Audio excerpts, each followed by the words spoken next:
Good morning, risers. How is everybody today? Everybody good. Everybody good. Hope that you are well. We are well. It is a new week, and welcome to it. And they've spent $1.9 trillion just for you. Oh, and the National Endowment for the Arts. Just saying.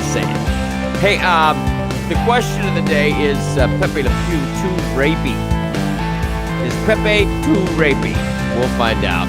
All right. Awesome. Hey, good to have you with us. Good morning, risers. Welcome to Sunrise Santa Rosa. My name is Nick Stewart. This is Sunrise Santa Rosa. Welcome. 850-771-0049 is the number to call.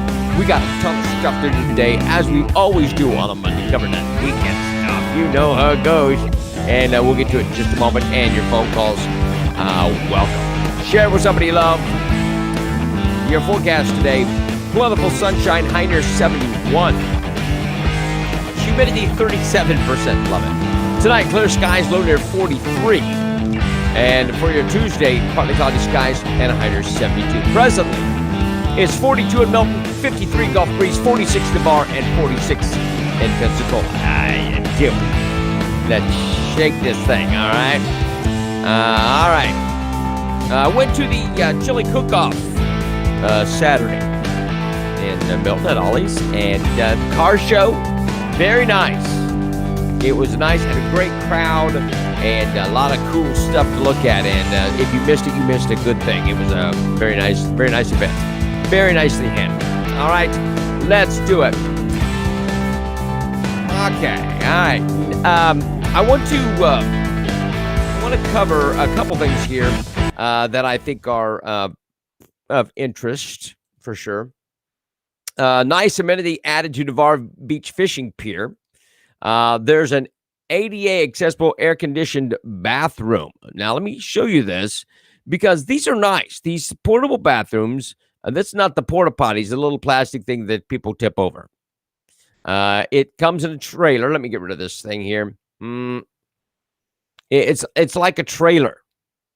And so there it is. There's the ADA bathroom. Now, but look at the inside.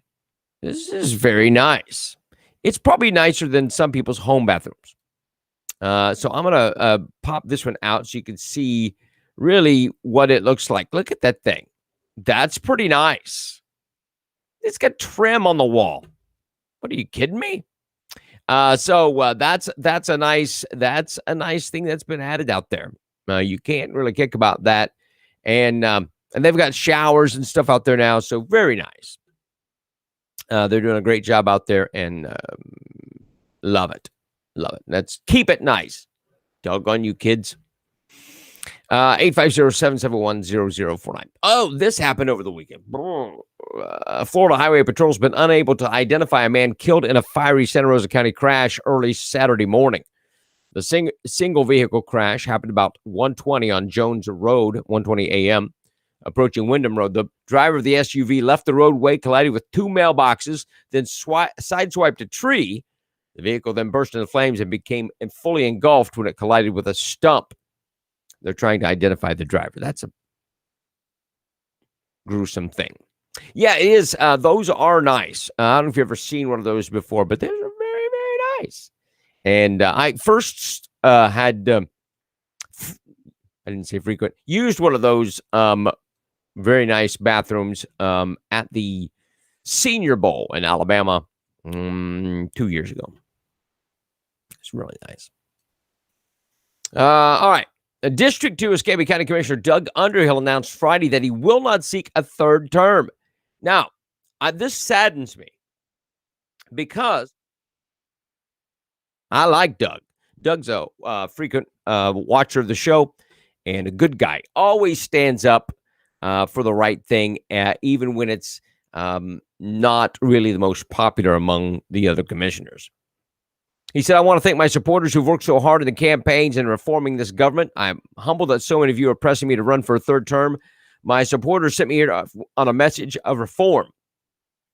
And their continued support is best indication that I have lived up to that expectation and have not succumbed to the constant pressure of doing things the way they were always been done. He said, that's precisely why I will not be seeking a third term.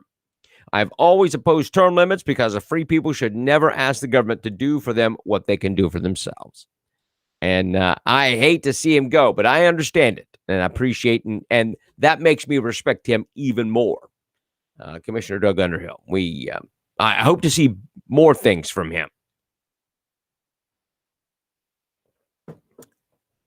The search for a homicide suspect continues after a 42-year-old man was killed outside of his Escambia County home Thursday morning. Deputies say the killing took place at a home in the 90 block of Garfield Drive around 2:30 a.m. Neighbors and friends identified the fatal victim as Clarence Tom Allard. The deputies have obtained nearby surveillance camera from homes as evidence to try and track the suspect. The surveillance shows the suspect hiding near the front porch for at least an hour before Allard and Riffle walked out for an early morning bike ride. By 2:30 in the morning? That's early morning. Why would you ride? Does anybody else ride their bike at 2:30 in the morning? I mean, I might order a pizza if you can find one open. I'm looking for a Waffle House. I'm not looking for a bicycle ride at 2:30 in the morning. Seems odd. They walked out for an early morning bike ride. The footage is currently being reviewed by the Escambia County Sheriff's Office. Wow. It is early to ride a bike. That just seems odd to me. I find that a little strange, and then to have a riding partner. You've got two guys out riding a bike together at 2:30 in the morning. I don't know. That's the last thing I want to do at 2:30 in the morning. Now, stream early or late. I don't know. That is just an odd time. Yes. And look, in Escambia, where you have pedestrians and bicyclists hit by cars all the time, I don't want to do a bike ride that early in the morning. Well, bars close around 2, I think. I've not been to bars, so I don't know. But I think it's 2. However, it just seems it is an odd time to ride a bike. I would have flashing lights and all kinds of stuff on my bike, but they didn't get out that far. He was shot in the yard. Escambia County may be the next party to file a lawsuit against Skanska over its runaway barges. The Escambia County Commissioner on Thursday night unanimously approved retaining the partnership of 3 law firms, Levin Papantonio Rafferty, Ailstock Wicken, Crease and Overholtz, Beggs and Lane, and to pursue all remedies to recover damages the county suffered from the loss of the Pensacola Bay Bridge. County's been in talks with Skanska since November to try to reach a settlement to reimburse the county for its increased costs because of the loss of the bridge, including paying the $28 million needed to replace the fishing pier at Wayside Park in Pensacola. Robert Bender said the move to hire law firms was about protecting the county's rights. This is by no means saying that we're giving up on settlement talks, but we're still working diligently toward that and I hope that we can reach an agreement, not because, but because of some deadlines to be able to file. It's prudent that we take this action. You're going to have to sue Skanska. They are not going to pay up easy, and they're not going to give you what you need. It's all a ploy. They're going to make you sue them. Yeah. So, okay, we've got it. We want you to know we have lawyers at Let's Talk, because I tell you what, you've got 28 barges. That is negligence, and it is damage. They'll pay. They'll pay. How long ago was what? How long ago was that? What is that? That's a pronoun. Stop it.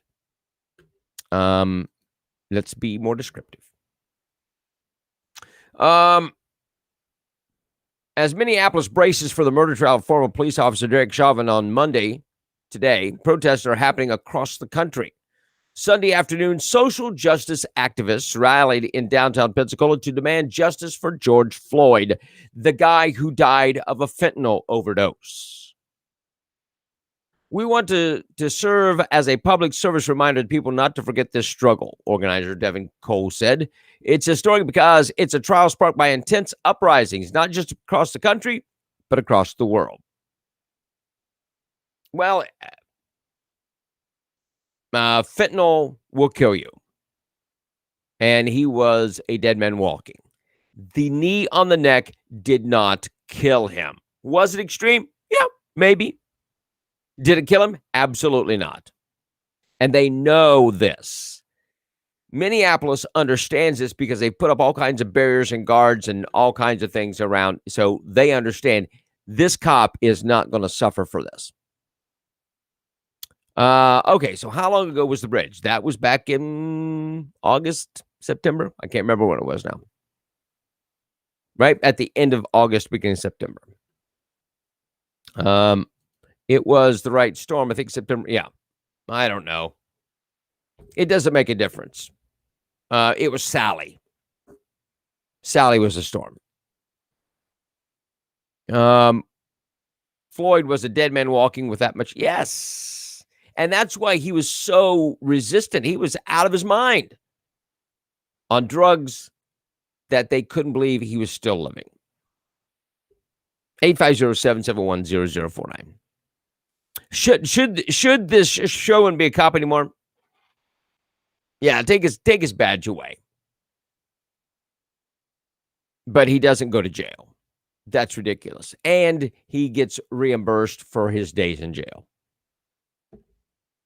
All right. 850-771-0049. Florida businesses would be protected from corona. Let me go back to that story again about George Floyd. Why in the world are they protesting in Pensacola for that? No Pensacola connection at all. Zero. Well, we care about what happens in Minneapolis. Whatever. Florida businesses would be protected from coronavirus lawsuits if they made a good effort to follow guidelines to prevent the spread of COVID-19 under a bill passed by the House on Friday.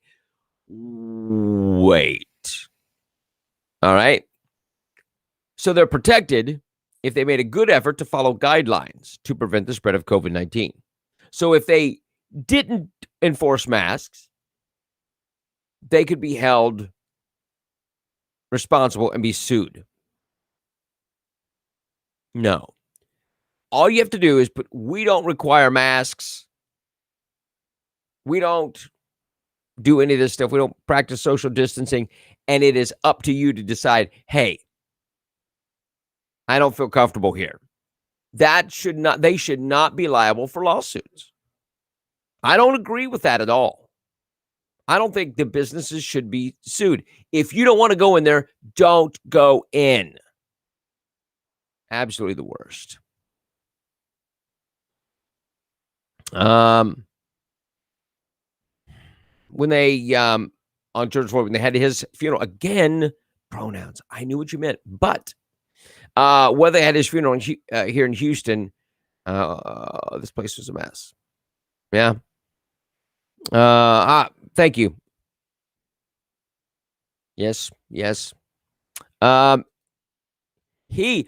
People, no pronouns, none. He should have been tagged for abuse of power, not charged with murder. The officer, Chauvin. Seems to me justice is occurring in the Floyd case. I'm betting he is not found guilty. He's found not guilty from what I understand. He was overcharged. And after the autopsy, and it was found that he had fentanyl in the system enough to kill a horse. It made a difference. What else? But yeah, if you're a business, you shouldn't be sued for COVID at all. We require a mask. We don't require a mask. Whatever it is. We social distance. We don't social distance. You go in at your own risk. You make that decision. It's weird. No one should be able to sue over COVID. Yeah, sue China. Sue China. People. A popular party spot in Fort Lauderdale, Florida, is restricting who will be allowed in during spring break season.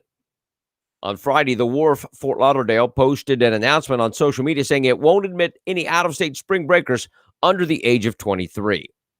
During spring break season, hashtag Wharf FTL will be 23 plus for all guests with out-of-state ID.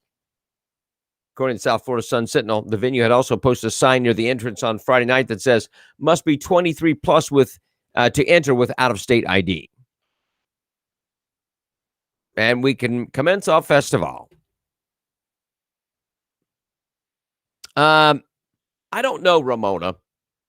Now, some can. I'm pretty sure we understand that my mother got COVID from the emergency room because she doesn't go anywhere. She goes nowhere. And she went to the emergency room and ta-da, she had COVID. So,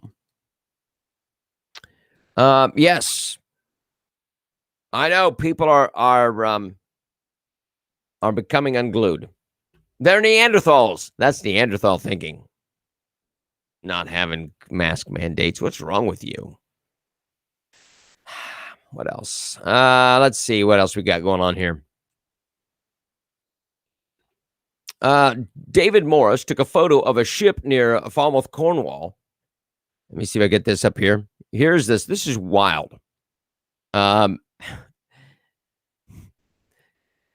BBC meteorologist David Brain said the superior image occurred because of special atmospheric conditions that bend light. He said the illusion is common in the Arctic, but it can appear very rarely in the UK during winter. Superior images occur because of weather conditions known as temperature inversion, where the cold air lines lie close to the sea with warmer air above it. Now, I don't care. That's kind of funky. That is an optical illusion. Really? I don't know, but it's kind of funky. It's kind of wild. X-Files episode. Check it out. I'm just saying. What else? Resetting our clocks twice a year could soon be a thing of the past in Georgia. Now, we talked about this. Marco Rubio and Rick Scott were trying to get the time change stopped here in Northwest Florida or in Florida so that we could take advantage of the longer sunlight hours because of tourism, things like that, yada, yada, yada. And Georgia is kind of doing it. With a vote of 46-7, Georgia's Senate passed a bill that would end the state's observance of daylight savings time. The bill now heads to the Georgia House of Representatives for a vote. According to the National Conference of State Legislatures, 15 states have enacted legislation in the last 4 years to provide year-round daylight savings time. An act of Congress is required to allow the change due to federal law. However, Georgia's legislation would keep the state in standard time, which would allow the law to have an immediate impact and does not require Congress. So, I don't know. I think that we would benefit tremendously. Do you hate the time change? I know I enjoy the extra hour sleep in the fall, but I love the extra hour of sunlight. I hate it getting dark at 4:30 in the afternoon. Hate it. We are right on that eastern part of the time zone, and so it just stinks when it gets dark so early. Don't like it. Go Georgia. Call Marco Rubio. A Pennsylvania UPS driver was moved to tears after being surprised by his regular clients with a thank you party and $1,000. Check this out. I got a little bit of this video here. Where did he go? He's here. I lost the, here it is. Is this it?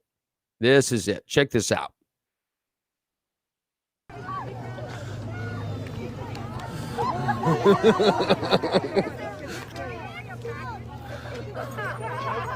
He's got to do his pickup first.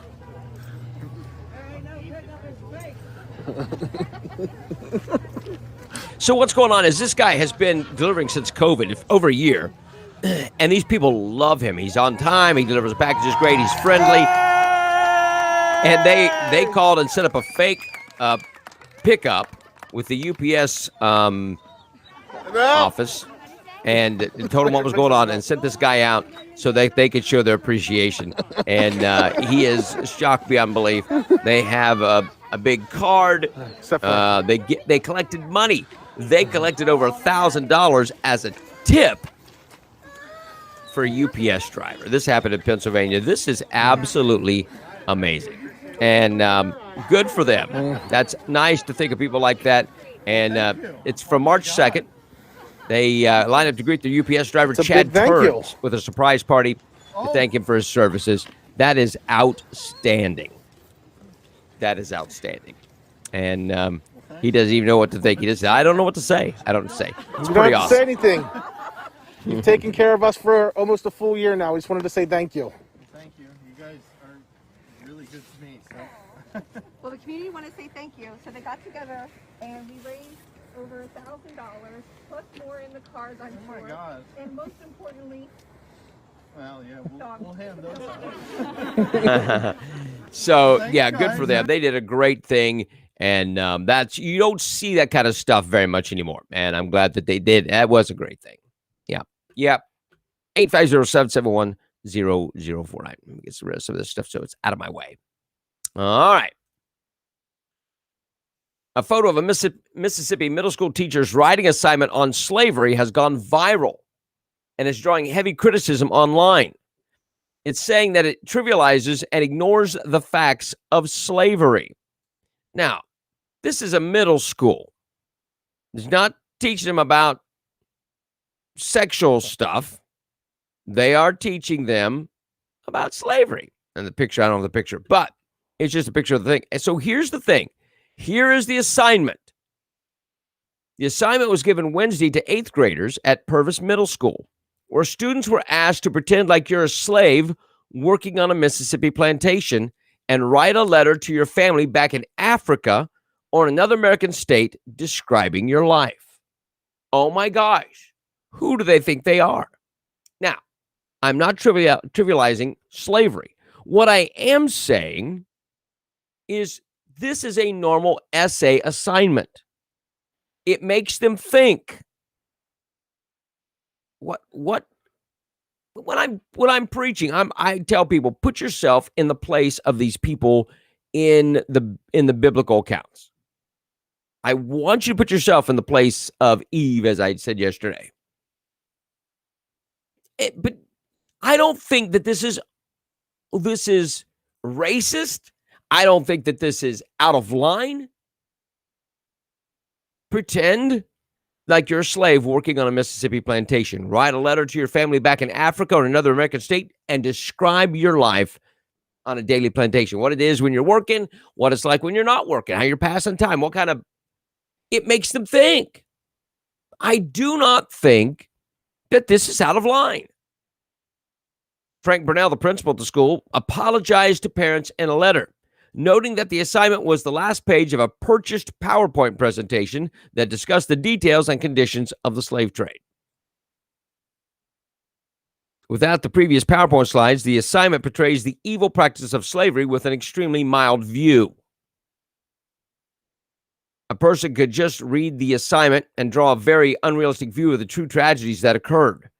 That was not intended. However, intent does not excuse anything. What is the issue? Is that a problem? They don't want our kids to think. Well, isn't that the thing? Critical thinking? That makes them go, okay, let me put myself in that spot. Have I paid attention in class? Wow. What? People have lost their minds. Lost it. Completely ignorant and lost their minds. 850-771-0049. It's a weird world. I don't think there's nothing wrong with that assignment. Nothing wrong with that assignment.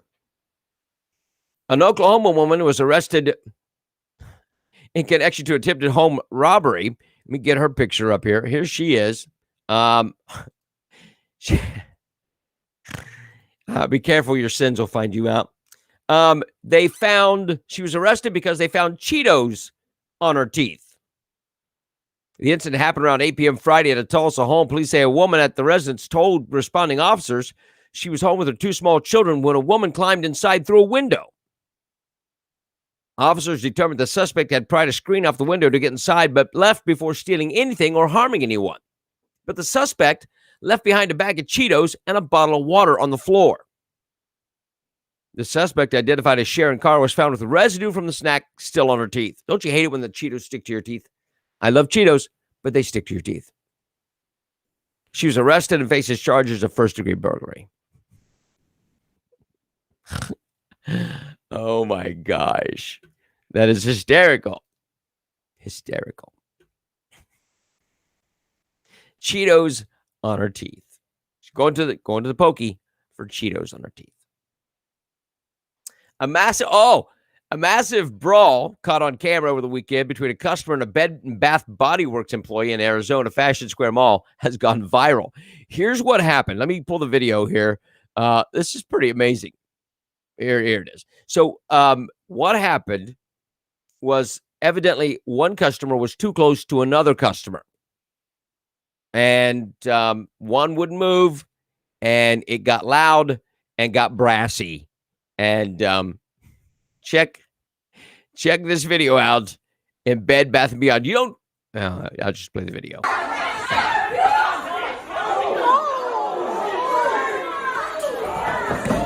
And the takedown.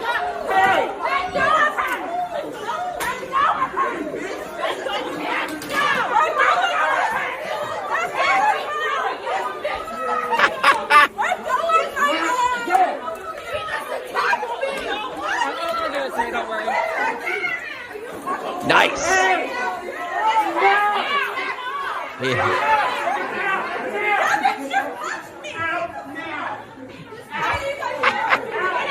I need my purse.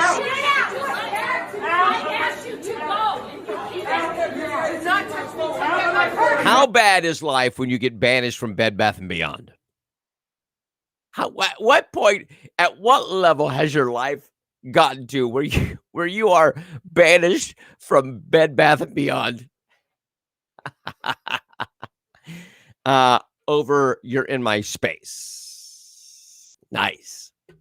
Well, a cat fight, maybe that's appropriate because it smells like cat pee in there to me. So, yeah, I know.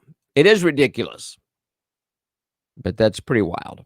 850-771-0049. Yeah, that's insanity. That's insanity. Get out of my space. Yeah, they are classy. You got to like classy people. Oh, my. 850-771-0049. Oh, my gosh. All right. So, Dr. Seuss was canceled last week, and 6 of Dr. Seuss's books were discontinued by his own estate. Plus, eBay yanked the children's book from its online retail platform. This week, the Looney Tunes character Pepe Le Pew, the cartoon skunk, is being canceled. They're calling for him to be canceled because he's too rapey. He romantically pursues a black cat who he believes is a skunk. Penelope Pussycat always fights off Pepe's advances because he's a stinky skunk. It's a silly cartoon.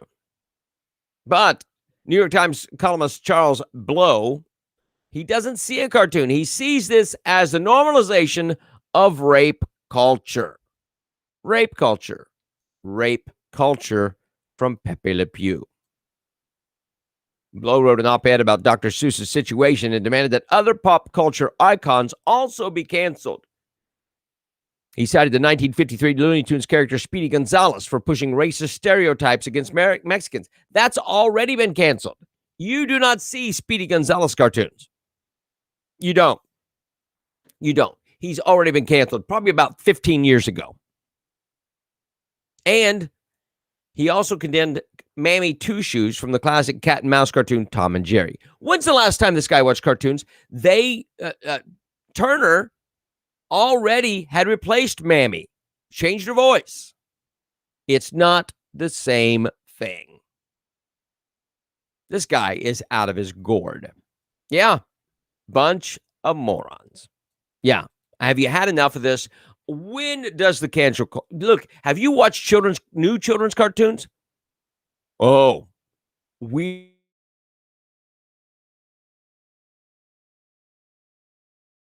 they're weird.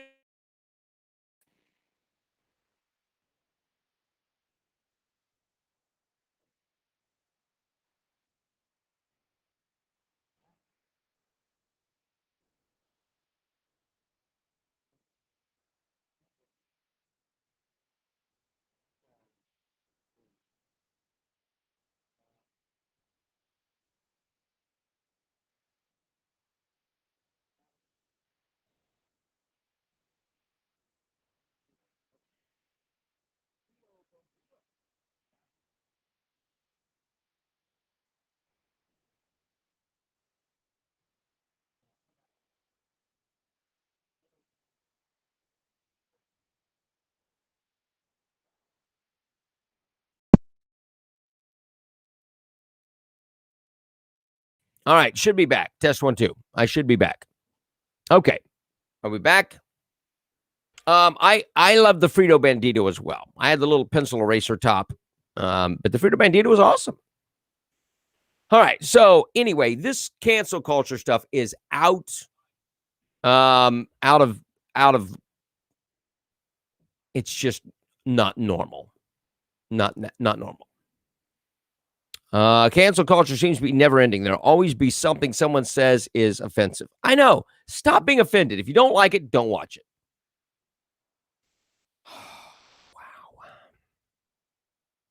Wow. Too much. But you gotta love Pepe. Pepe. I shoot you with the ek of love. It doesn't get any better than that. 850-771-0049. Is this the government canceling? I don't know. But it's weird. People are, at some point, it's just you start it and then people go, oh, yeah, I'm offended by that. Grow up. Grow a pair. Okay? Sorry. That was a little vulgar and I apologize, but I'm angry. I know. All right. So, a new possible medication for the treatment of coronavirus positive patients. Let me see if I can find that picture. I had a picture, I thought. Oh, here we go.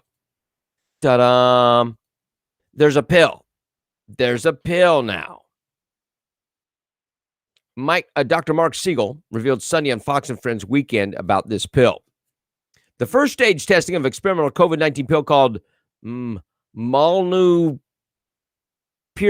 I don't know, by Merrick and Ridgeback, showed promising signs of effectiveness in reducing the virus in patients. It may be the holy grail on this because it was just studied in phase 2 trials, and it literally stopped the drug in its tracks.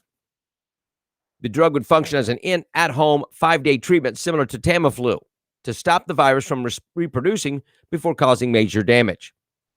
Siegel said the therapeutic could come to the market in as little as 4 to 5 months. Siegel predicted the U.S. would be free of coronavirus pandemic by the summer, making the treatment very helpful for managing isolated cases. So now, let me ask you a question.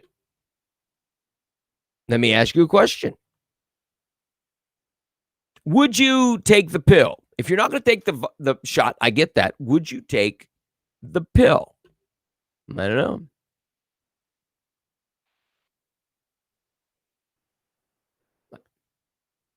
It seems, I don't know. But they're saying you have to have, once the vaccine gets out there and herd immunity is limiting it, then this will stop any flare-ups. But the vaccine was supposed to stop it completely. And it doesn't. 850-771-0049. Creeps. Dr. Fauci, the United States' top infectious disease expert. Oh, let me tell you something. If he's the top infectious disease expert, we are in trouble. He said the states rolling back health measures meant to protect Americans from COVID-19 amid the ongoing pandemic is inexplicable. In an interview with CNN on Thursday, the chief medical advisor to the White House stressed that the United States is still experiencing an extremely high number of new daily infection, and easing restrictions such as mandatory mask wearing could lead to new surge in cases. He didn't say Neanderthal, but he did say it's inexplicable. How much would the pill cost to take? You used it. Jason, I'm going to put you in a corner. I don't know. Insurance. They haven't said. It's not released yet. It won't be released till summer.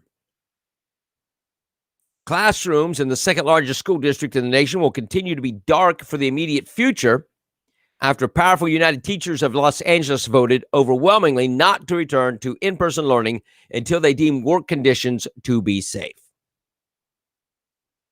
The UTLA announced on Friday that its members have voted overwhelmingly to resist a premature and unsafe physical return to school sites. Of the UTLA members, 91% voted not to return to classrooms until safety criteria are met. The teachers refuse to return to classroom learning until Los Angeles County is out of the purple tier. According to California's Blueprint for Safer Economy, purple tier regions are areas that have widespread COVID-19 infections. In order to get out of the purple tier, a county needs to have fewer than 7 coronavirus cases per 100,000 and less than 8% positive COVID tests. The United Teachers of Los Angeles responded to the reopening plan by labeling it as a recipe for propagating structural racism. Oh, so it's not about, has nothing to do about them getting the virus. It's about structural systemic racism. We should have figured that. We should have known that.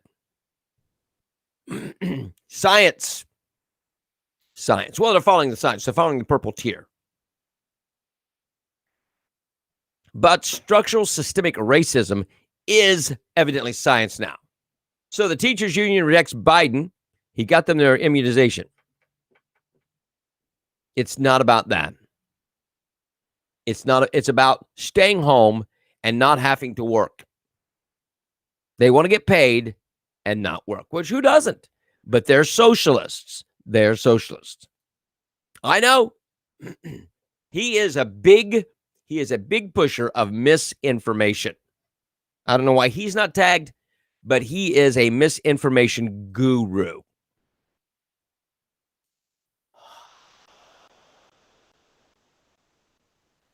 You'll love this. A Democratic New York lawmaker introduced a bill to teach comprehensive sex ed to kindergartners.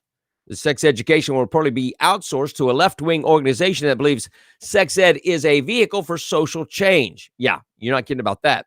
Including incorporating social and racial justice messaging into their sex ed lessons. Samra G. Brock, the senator from Rochester, introduced a bill to teach comprehensive sexuality in education in schools, including to children as young as 5 years old. What happened to depending on the 90-year-old man on the playground? The information he gave me was pretty accurate. Each public and charter school to provide students in grades kindergarten through 12th with comprehensive sexuality education. Why not teach them history? Why not teach them math and how to read? Leave sex to TV. I don't know. It's the most ridiculous thing ever. No public school for my grandkids. I got you. Yeah, they'd be done. They wouldn't get that money. All right. 850-771-0049. Let's go to this. East Bay Congressman Eric Swalwell. Let me pull his picture up. Yeah, he's a Chinese spy. Or he slept with one. He had a long-term relationship with a Chinese spy. And nothing's been done about that. However, he filed a civil lawsuit against former President Donald Trump and his allies on Friday for inciting the attack on the U.S. Capitol. Donald Trump Jr., Rudy Giuliani, and U.S.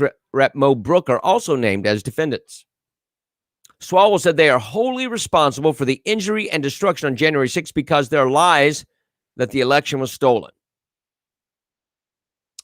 Okay. Now, let me say this, Swalwell, you Chinese supplier of information. You have no evidence that Trump was responsible for that. They left before his speech ended. Had to get to, because of the time frame. Look at the time frame. But he doesn't care about facts. There is a fact that he did have a long-term relationship with a Chinese spy. There is that. I don't want to hear anything from you. I want to hear nothing from you, Eric Swalwell. None. Nothing.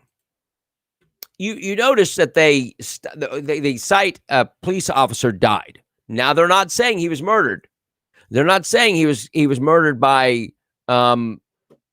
rioters, because he wasn't.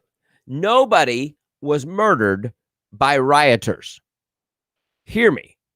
Not one person was murdered by rioters. One woman may have been trampled. That has not even been confirmed yet. One guy had a stroke. One guy had a heart attack. One woman was shot by Capitol Hill police. An officer died. We don't know what happened to the woman, whether she was trampled or what. On Sunday, one of the most powerful Democratic lawmakers in New York issued a statement calling for Governor Andrew Cuomo, who's been ensnared by major scandals, to resign from office. Now, here's Cuomo. He's got at least 3, if not 4 women who are accusing him of sexual misconduct, plus the 15,000 seniors he murdered in nursing homes. Cuomo's facing multiple allegations of sexual harassment and a probe into his administration's tally on the COVID-19 deaths tied to nursing homes. Senate Majority Leader Andrea Stewart-Cousins, a Democrat from Yonkers, said in a statement that allegations are drawing away from the business of government.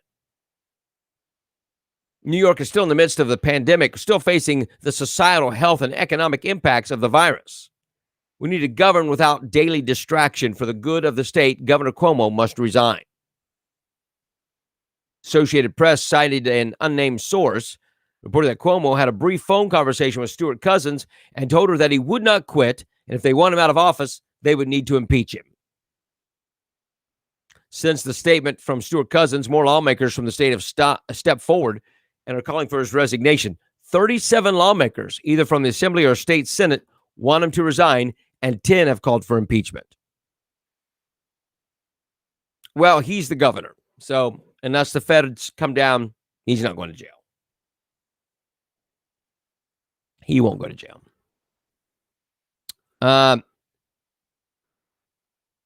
They did want to sweep it under the rug. They sure did. Sure did. He's sorry he made people uncomfortable. That's what he said. I'm sorry you're uncomfortable with my ickiness. And he is icky. He's icky. All right. Enough of Cuomo. Here, his brother, Chris Cuomo, is getting ripped as being offensive after joking that he's black on the inside.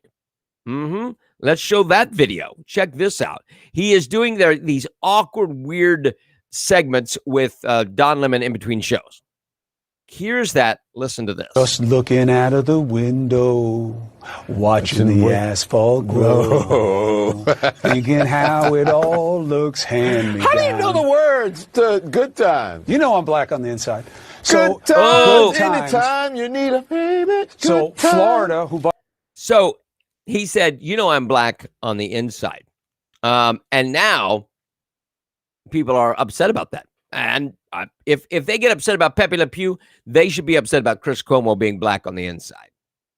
They were singing the song from Good Times. And I don't know.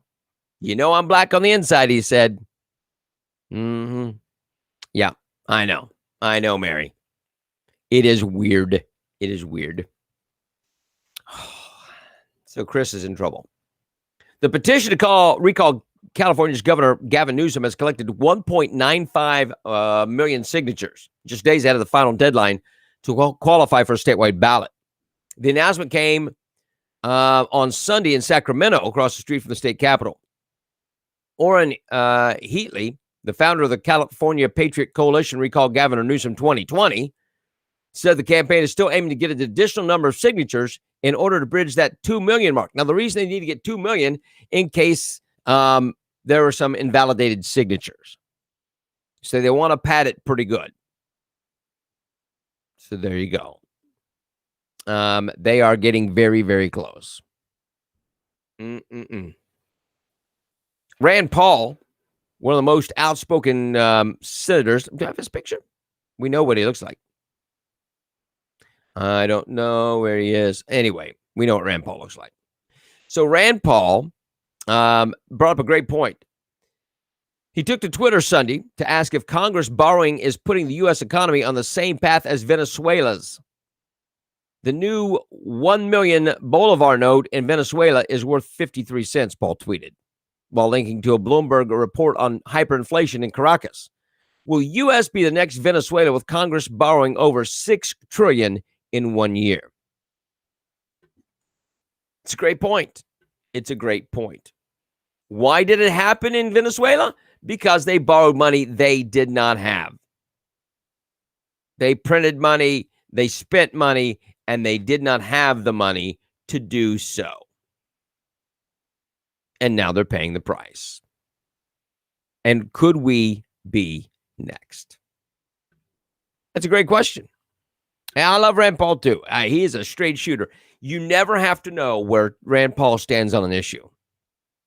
You don't. And you don't have to go, well, that's interesting because last time he said this. He doesn't do that. Rand Paul does not flip-flop. He's straightforward all the time.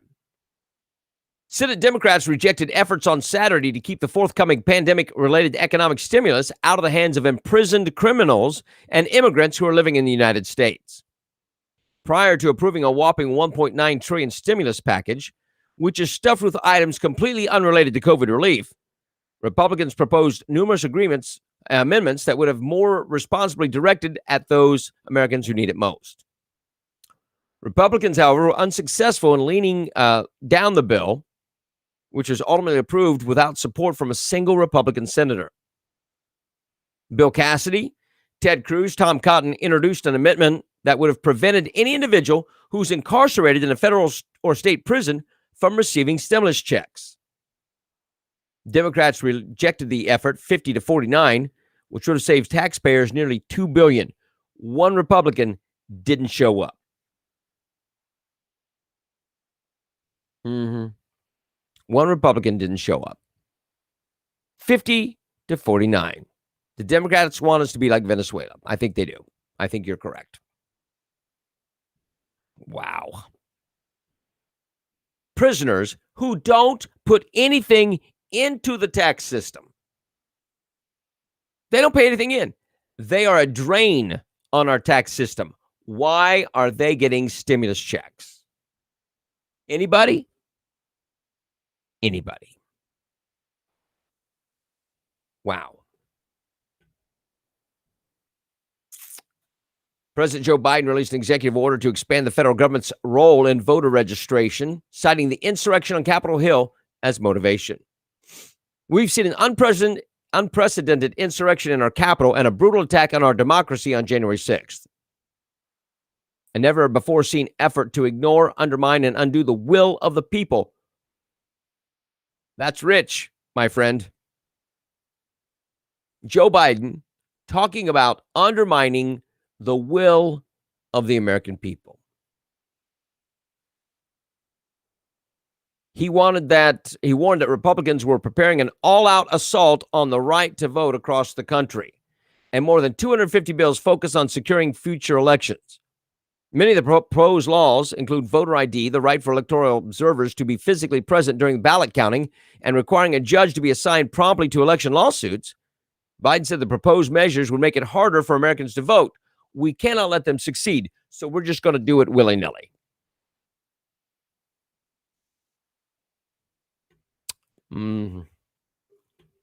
We should, Donna, that's a great thing. The money for the stimulus money from for the prisoners ought to go to offset their rent.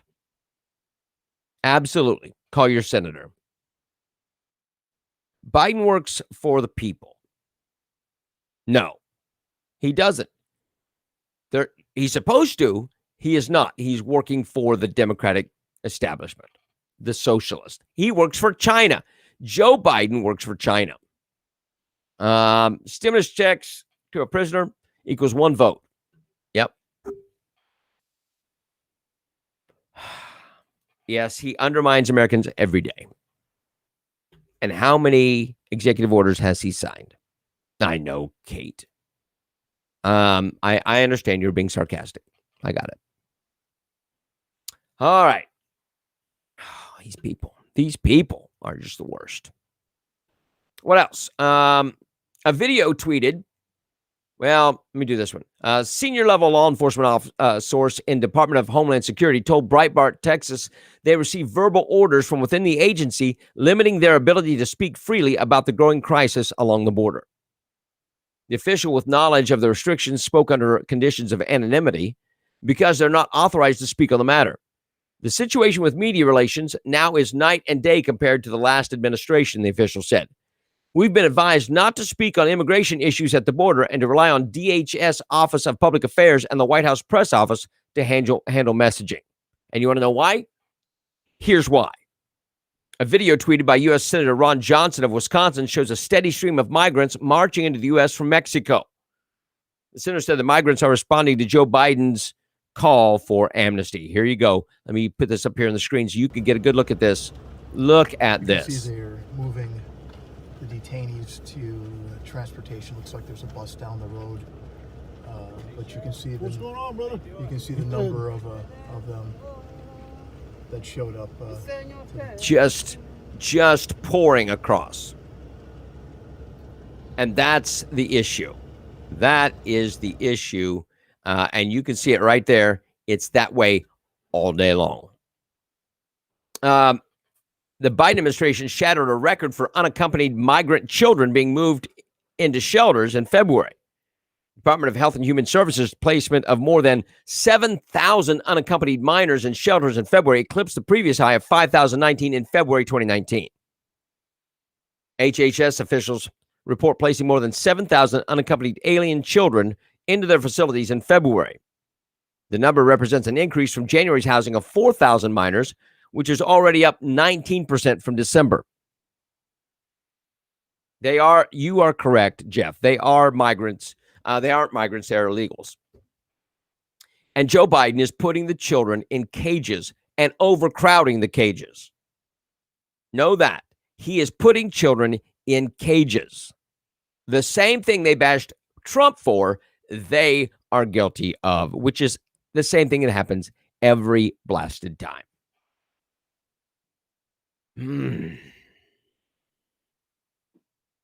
During this week's broadcast of FNC's Sunday Morning Future, Matt Gaetz took a swipe at President Joe Biden, who argued that he'd been absent from the forefront on foreign policy. Gaetz suggested that perhaps the transition from Biden to Vice President Kamala Harris was already underway. Check this out. And put this up here. Biden is nearly halfway through his first 100 days. He has yet to hold a press conference. He has yet to take questions. He said he wanted to take questions the other night. They turned the lights out on him. And then you've got Vice President Kamala Harris meeting with international leaders, Benjamin Netanyahu, Macron, all of these leaders that she's doing these meetings. What is going on? Are we getting ready for some kind of a transition? You have to wonder whether or not the transition to Harris has already begun. Joe Biden's had more nap time than he's had questions from reporters. And you're right, while the Middle Kingdom grows more ambitious in their goals, we are still toiling away in the Middle East. Joe Biden has had more attacks on Syria than he's had press conferences. And so you have to ask to the progressive voters, is this really what you expected? Is this what you wanted? Is that what you expected? Is that what you wanted? Because you got to think about this. Joe Biden is not in control. There's been no press conferences. Kamala is the one that speaks to all the foreign leaders. Now, I think he did a phone call or whatever. He said he did several of them. But he is not answering any questions. He is incapable. All they want him to do is sign a piece of paper. Here, sign this one, sign this one, sign this one. He won't last much longer. They're trying to get him trying to string him out because he has to hit so long so that Kamala has a chance at being elected twice as president. So they have to string him out. So he has to serve so much time. Otherwise, they count this as a full term for her. So they're trying to stretch it out. We will see if they can make it last. He is not well. He is not well. So here's the question. Where does it go? You will not ever see a press conference from Joe Biden. He will not answer questions from the press. He will not give a speech. Now, here's the thing. Why could they not, because it's COVID, couldn't they do a virtual one, a virtual State of the Union? And then they could edit it together. They could edit it together. They could do it, say it's live, and where they cut it together, they could show pictures of the flag, pictures of the Capitol, pictures of his family, right? They could do that.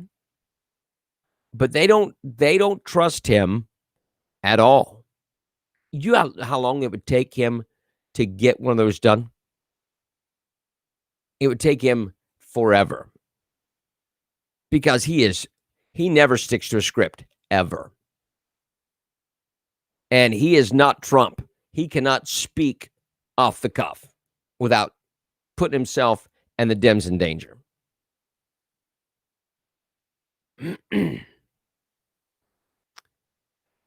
I got another question, because the question of the day is Pepe Le Pew to rapey. They're offended by a cartoon, but they're not offended by the homosexual agenda.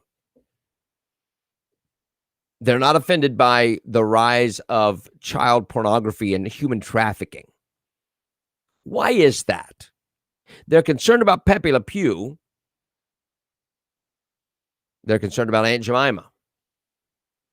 But they're not concerned about the things that they should be concerned about.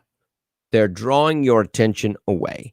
They are telling you what you should be offended about and what you shouldn't.